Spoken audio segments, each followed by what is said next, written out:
नमस्कार, आप देख रहे हैं हमारा खास प्रोग्राम खास मुलाकात। और आज हमारे साथ भाजपा के कद्दावर नेता और हाल ही में मछुआ कल्याण बोर्ड के अध्यक्ष बनाए गए, कैबिनेट मंत्री का दर्जा मिला है, सीताराम माथम जी हैं। और आज सबसे पहले आपको बधाई, आप कैबिनेट मंत्री का दर्जा मिला बहुत है। बहुत बहुत बहुत और बधाई। आज जो चर्चा है हमारी यही रहेगी कि आगामी विधानसभा चुनाव आने वाले हैं और प्रदेश में जो राजनीतिक माहौल है वो गरमाने लगा है। हाल ही में आपको जो पद मिला है उस क्या ये जिम्मेदारी मिलने के बाद किस तरीके की आपकी जिम्मेदारियां बढ़ गई हैं, और चुनाव को, पार्टी को मजबूत करने के लिए चुनावों में किस तरीके से आप काम कर रहे क्या है, भारतीय जनता पार्टी में जो काम होता है केवल चुनाव के लिए नहीं होता, उसका काम निरंतर चलता रहता है भारतीय जनता पार्टी का। चूँकि मछुआरे समाज से मैं आ रहा हूँ, इसलिए पार्टी की इच्छा है कि मछुआरे समाज में मैं जा कर के अपने मछुआरे बंधुओं को इसकी विचारधारा से जोड़ूंगा। और साथ साथ में मोदी जी और शिवराज सिंह जी के द्वारा मछुआरों के लिए जो योजना बनाई गई है, मैं उनको ज़्यादा से ज़्यादा लाभ दिलाने की कोशिश करूँगा। देखिए, आपको ये पद मिलने के बाद ये तो सही है कि आपकी जिम्मेदारियां बढ़ गई हैं। और जो आपने कहा कि मछुआरा समाज, तो उसकी 2018 में शिवराज सिंह ने भी जो घोषणा की थी कि उसका कहीं ना कहीं उसका भी ख्याल रखा जाएगा, तो क्या आपको जो पद मिला है क्या उस घोषणा को पूरा करने जैसा माना जाए? हाँ, पद भी मिला है और कई योजनाएं ऐसी हैं जो मोदी जी के द्वारा चलाई गई हैं, शिवराज सिंह जी के द्वारा भी मछुआरों के लिए बहुत बहुत योजनाएं लाभ दिला रहे हैं और दिलाते रहेंगे शिवराज सिंह जी। आप लंबे टाइम उनका बहुत अच्छा अपने समाज के लिए सपोर्ट रहता है पर्सनल। आप लंबे टाइम तक संघ में भी जुड़े रहे और मूल राजनीति से भले ही दूर रहे, लेकिन अब जिस तरीके से मूल राजनीति में आ गए हैं, क्योंकि संघ का और पार्टी का अलग अलग काम करने का तरीका रहता है, तो अब पार्टी में किस तरीके से काम जिम्मेदारी देखेंगे? पार्टी जो भी चाहे, पार्टी संगठन में काम दे या सरकार में दे, लेकिन मेरा अपना स्वभाव ऐसा है, एकदम सरल रहते हुए मैं पार्टी का काम, संघ का काम या अपने पद इस राजनीति सरकार का काम, ये सब सहज में करता रहता हूँ। मुझे ना बहुत ज़्यादा मुतावलापन रहता है और ना ज़्यादा दुख होता है, सहज में करता रहता हूँ। आपने पदभार ग्रहण किया, गृह मंत्री नरोत्तम मिश्रा जी उस समय मौजूद थे वहाँ, तो किस तरीके की गाइडलाइन मिली है कि आगामी चुनावों को लेकर किस तरीके से आपको काम करना है, और समाज में क्या किस तरीके से आप मैसेज भेज रहे हैं कि आगामी चुनावों में भाजपा को समाज आपका सपोर्ट करे और कहीं ना कहीं वोट बैंक जो आपका एक समाज है वो भाजपा को मिल सके? मूलतः जो हमारा माझी समाज का जो विषय आपने पूछा है, वो बीजेपी से जुड़ा हुआ है विचारों से ज़्यादा। जी ऐसे कांग्रेस में भी हैं कुछ बंधु, जी लेकिन मेरा अपना सभी से संपर्क रहता है। जी मैं स्वयं अभी पार्टी ने हमको सम्मेलन करने के लिए कहा है। जी पहले करेंगे छोटा सा बैठकें विधानसभा में, अन्य अन्य जगह, फिर एक बड़ा सम्मेलन भी करने की हमारी योजना है। जी और उसमें काफ़ी अच्छा मेरे को लगता है सपोर्ट भी मिल रहा है हम लोगों को समाज की तरफ से। जी। आपने राजनीतिक सफ़र के बारे में कुछ बताएं, किस तरीके से शुरुआत हुई, और आज आप इस कैबिनेट मंत्री का कहीं ना कहीं दर्जा भले ही आपको मिला है, तो इसके पीछे पूरा जो सफ़र रहा वो किस तरीके का रहा? मैं एक गांव का रहने वाला हूँ, बहुत छोटे जी गरीब परिवार का हूँ।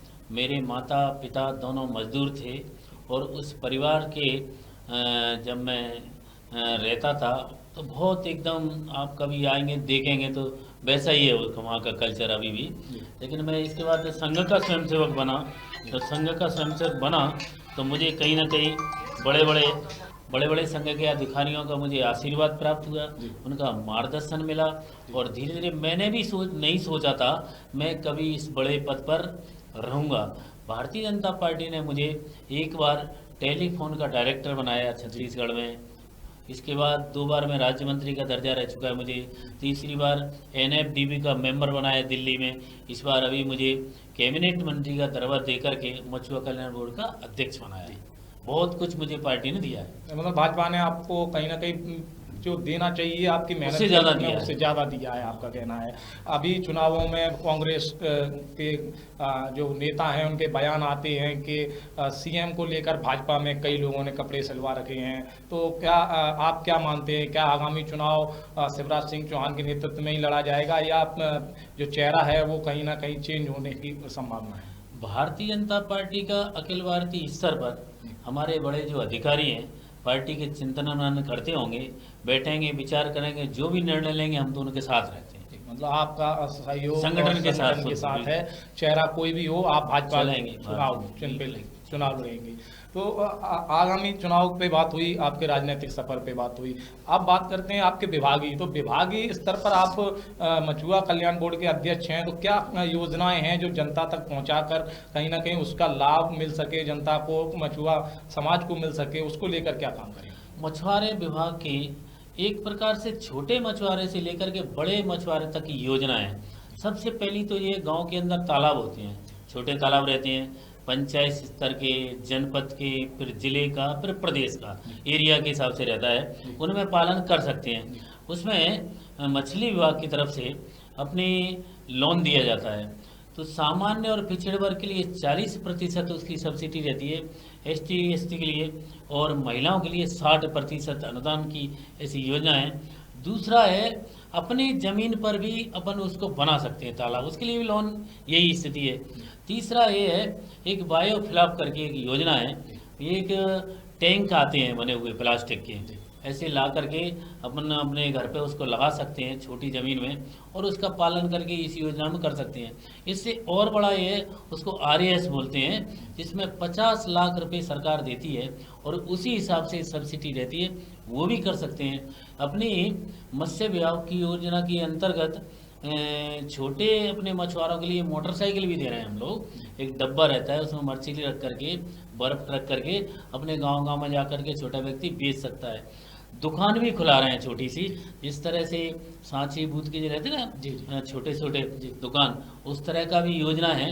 फिर कुछ ऑटो रिक्शा भी दे रहे हैं, कुछ मेटाडोर टाइप की बड़ी गाड़ी भी दे रहे हैं। या कहा जाए कि मोदी सरकार के द्वारा, शिवराज सिंह जी की सरकार के द्वारा मछुआरों के लिए बहुत सारी ऐसी योजना चलाई जा रही हैं जिसके उनका जीवन यापन विकास हो। आपने कहा, आपने जो योजनाएं बताई हैं, लेकिन अक्सर ऐसा होता है कि जो हितग्राही होते हैं वो फार्म भरते हैं, पूरा प्रोसीजर करते हैं, और लेकिन उसका लाभ बहुत कम मिल पाता है, चाहे वो विभागीय स्तर पर जो कानूनी जो उसके नियम कायदे हैं, तो उनको किस तरीके से आप सरल करेंगे कि जो व्यक्ति, आम व्यक्ति को भी उसको सीधे तौर पर उस योजना का लाभ मिल सके?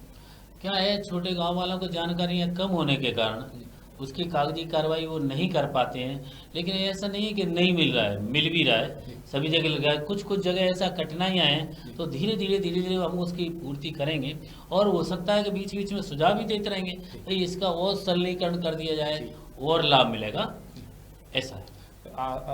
विभागीय स्तर पर जो हितग्राही हैं उनको सरलीकरण किया जाएगा नियम कायदों में, जिससे उनको आसानी से लाभ मिल सके योजनाओं का। तो ये हमारे साथ मछुआ कल्याण बोर्ड के नवागत अध्यक्ष मौजूद थे, और उन्होंने अपने विभाग और अपने बारे में काफ़ी कुछ बताया। आगे बने रहिए हमारे साथ। नमस्कार।